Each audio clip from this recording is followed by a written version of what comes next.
DIY battle cutter, mga ka-DIY. Okay, so ito nabibili lang itong glass cutter to o tile cutter. Mura lang po ito.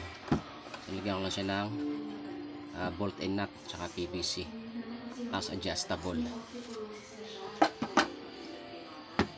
Okay, puputol tayo ngayon.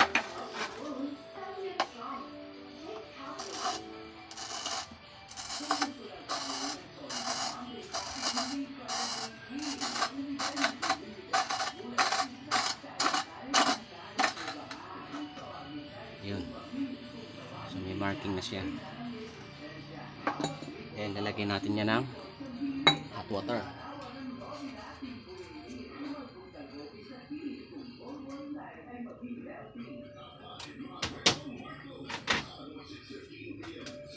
Ito hot water. Hanggang doon lang sa may level. Sa may ginuhitan lang. Tinig niyo ba yun?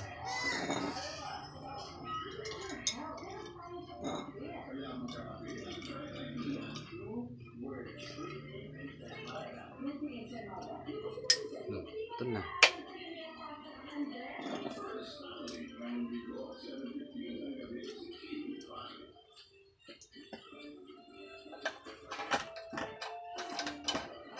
Ito na yan mga ka-DIY. Ayan.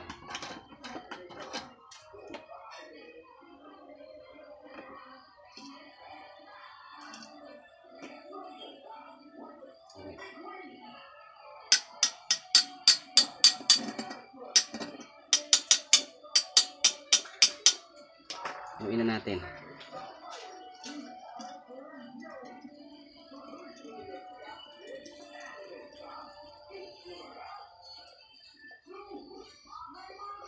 Yan.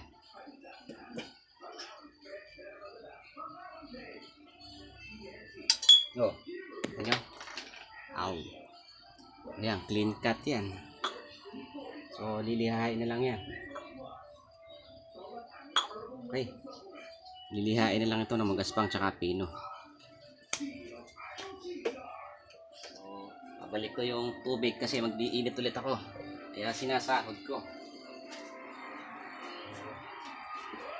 Yun ang purpose ko, kaya sinasahod ko yung tubig na mainit. Kasi babalik ko ulit siya.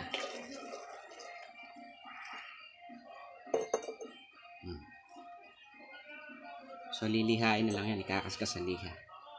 Okay, thank you for watching and follow for more.